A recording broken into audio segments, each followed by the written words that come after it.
ড্রেসের সাথে ম্যাচিং করে পারফিউম লাগিয়ে সকাল সকাল কোথায় চললাম জানতে হলে পুরো ভিডিওটা দেখতে হবে কিন্তু। তাহলে দেখতে পাচ্ছ তো আমরা কোথায় যাচ্ছি। আমরা যাচ্ছি বাঁকুড়ার বিষ্ণুপুরে। এই যে আমাদের দামোদর ব্যারেজ।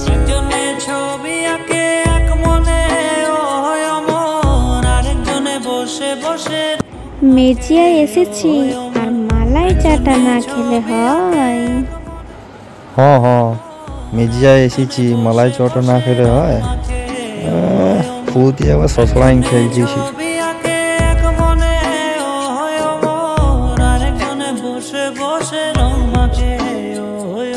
সেই ছবিখান নষ্ট করে কুঞ্জনা কুঞ্জনা, আমার সেই ছবিখান নষ্ট করে কুঞ্জনা কুঞ্জনা। তোমার ঘরে বসত করে কয়জনা মন জানো, তোমার ঘরে বসত করে কয়জনা। তোমায় হৃদ মাঝারে রাখবো ছেড়ে দেব না, তোমায় হৃদ মাঝারে রাখবো ছেড়ে দেব না। ওরে ছেড়ে দিলে সোনার গৌর আর তো পাবো না, খেপা ছেড়ে দিলে সোনার গৌর আর তো পাবো না। না চারিদিক সবুজে ঘেরা ঘন বিশাল জঙ্গল, শেষ হওয়ার নামই নিচ্ছে না। বেশ ভালোই লাগছে।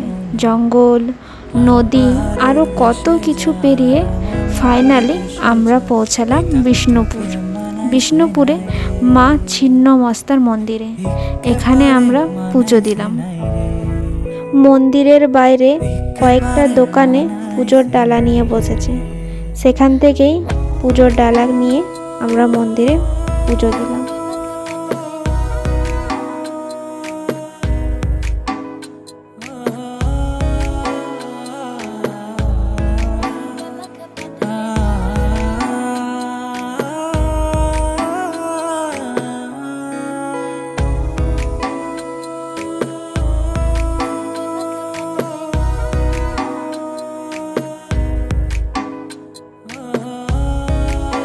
পুজো দেওয়া হলে তারপর আমরা একটু হেঁটেই চলে এলাম দলমাদল কামানের কাছে। কথিত আছে মারাঠা রাজ্য থেকে বাংলায় লুট হওয়ার সময় মল্ল রাজার আমলে এই কামানটি বিষ্ণুপুরবাসীকে রক্ষা করেছিল।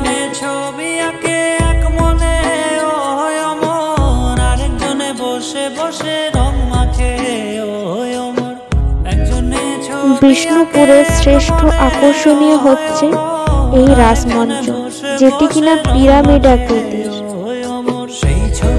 এখানে এন্ট্রির সময় 20 টাকার একটা টিকিট কাটতে হচ্ছে, সেটা ভালো করে রেখে দিতে হবে। বাকি জায়গাগুলোতেও ওই টিকিট দেখালেই হবে। তোমার ঘরে বসত করে কয়জনা মন জানো, তোমার ঘরে বসত করে কয়জনা। তোমায় হৃদ মাঝারে রাখবো ছেড়ে দেব না, তোমায় হৃদ মাঝারে রাখবো ছেড়ে দেব। ঘড়িতে বাজে 10টা। টিফিন খাওয়ার সময় হয়ে গেছে। বাঁকুড়া স্টাইলে মুড়ি, চপ, ঘুগনি এবং ধেসাড়ে কাঁচা লঙ্কা পেঁয়াজ দিয়ে মেরে দিলাম। এটা হলো গুমঘর। রাজা তার শত্রুদের এখানেই গুম করে রাখত। তারপর আমরা চলে এলাম জোড়বাংলা মন্দির। এই মন্দিরটি দেখে মনে হবে যে দুটো মন্দিরকে একসঙ্গে জোড়া লাগানো হয়েছে, তাই এই মন্দিরের নাম জোড়বাংলা। এখানেও রাধা কৃষ্ণের বিগ্রহ আছে। এই মন্দিরের গায়ে পোড়া মাটির কাজ করা আছে।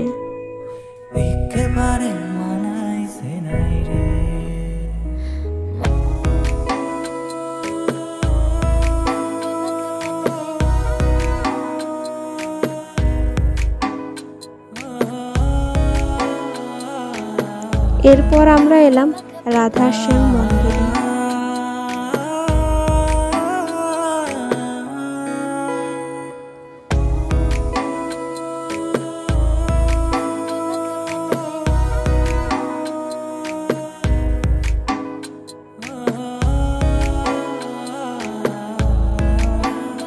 এই রাধাশ্যাম মন্দিরের উল্টো দিকেই মৃন্ময়ী মায়ের মন্দির। এখানে ফটো ভিডিও অ্যালাউ নেই, তাই আমরা ভিডিও করতে পারিনি। পরে আমরা চলে যাই পাঁচচূড়া মন্দিরে। এখানে 5টা চূড়া আছে, তাই এই মন্দিরের নাম পাঁচচূড়া। এখানে কৃষ্ণের রাসলীলার অনেক রকমই টেরাকোটার কাজ আছে, বেশ সুন্দর সুন্দর রামায়ণ মহাভারতের অনেক কিছুই এখানে পোড়ামাটির কাজ করা আছে মন্দিরের গায়ে।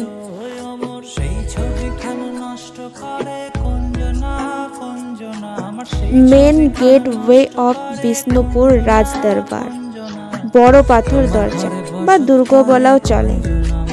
বিশাল বড় বড় প্রাচীর। এখানে আমি কিছুক্ষণের জন্য হারিয়ে গেছিলাম। মনে মনে কল্পনা করছিলাম এখানে সৈনিকরা দাঁড়িয়ে থাকতো, পাহারা দিত।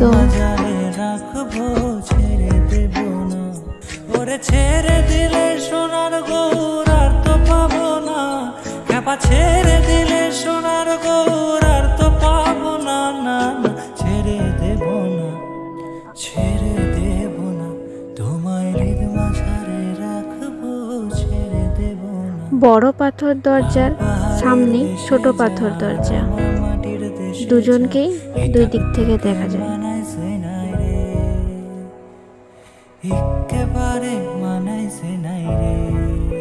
নেক্সট এলাম মদন মোহন মন্দির। আর হ্যাঁ, বিষ্ণুপুর বিখ্যাত এই পোড়া মাটির কাজের জন্য। এই পোড়া মাটির জিনিসগুলো আমাদেরকে খুব আকর্ষণ করে। কি কি না পাওয়া যায়, রান্নাঘরের কাপ প্লেট থেকে শুরু করে চুলে লাগানো ক্লিপ, আর ঘরের আভিজাত্য বাড়ানোর জন্য আরও কত কিছু। যাই হোক, সিটি অফ টেম্পল বিষ্ণুপুরকে বাই বাই জানিয়ে আমরা চললাম লাঞ্চের উদ্দেশ্যে বনলতাতে।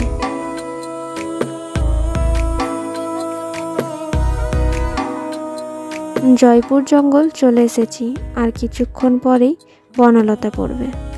এখানে ড্রাইভ স্লোর বোর্ড দেওয়া হয়েছে, কারণ এখানে নাকি হাতি, হরিণ এসব বন্য পশুরা রাস্তা পারাপার করে, তার জন্য গাড়ি আস্তে চালাতে বলছে।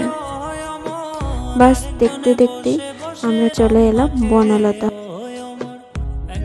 এই রিসর্টটা বেশ দারুণ করেছে, পুরো গ্রাম্য পরিবেশকে তুলে ধরেছে।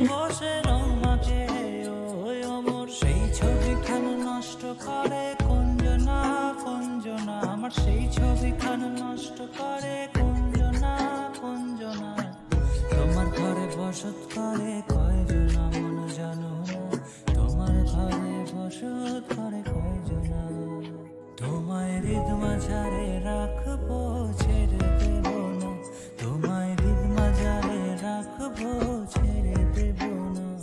ওরে ছেড়ে দিলে সোনার গৌর আর তো পাবো না, খ্যাপা ছেড়ে দিলে সোনার গৌর আর তো পাবো না, না ছেড়ে দেব না, ছেড়ে দেব না, তোমায় হৃদ মাঝারে রাখবো। এখানে মুরগি, হাঁস আরো অনেক কিছু রেখেছে।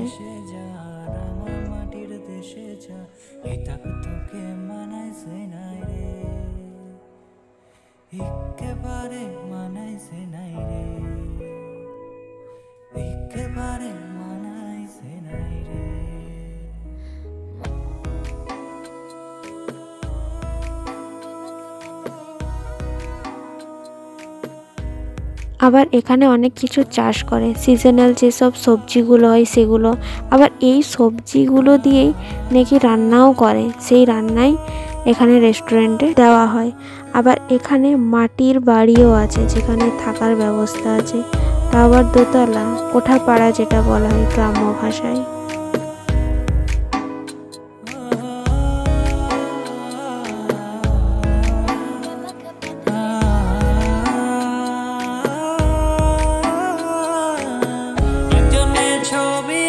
এই জলটায় আবার দেখছি মাছও আছে।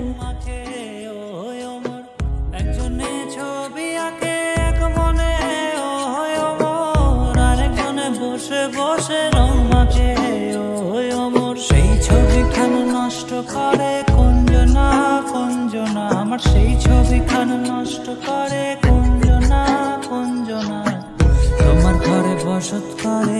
চারপাশটা ঘোরাঘুরি হয়ে গেলে চলে গেলাম আমরা লাঞ্চ করতে।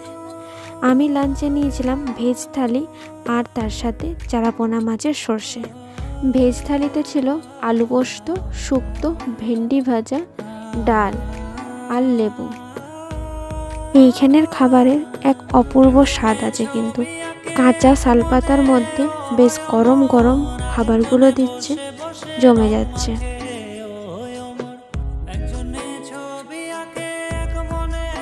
আর বরমশাই অর্ডার দিয়েছিল আদিবাসী থালি, সঙ্গে ছিল ভাত, আলু সেদ্ধ, ডাল আর চিকেন। কিন্তু আলু পোস্ত আর ভেন্ডি ভাজা দেখে লোভ সামলাতে পারলো না, তাই আমার কাছ থেকে হাতড়ালো। আর আলুর ঝুরি ভাজা আর পোস্তর বড়াটা আমরা আলাদা করে অর্ডার দিয়েছিলাম। এখানকার পোস্তর বড়া কিন্তু ফেমাস, এলে অবশ্যই ট্রাই করে দেখবে।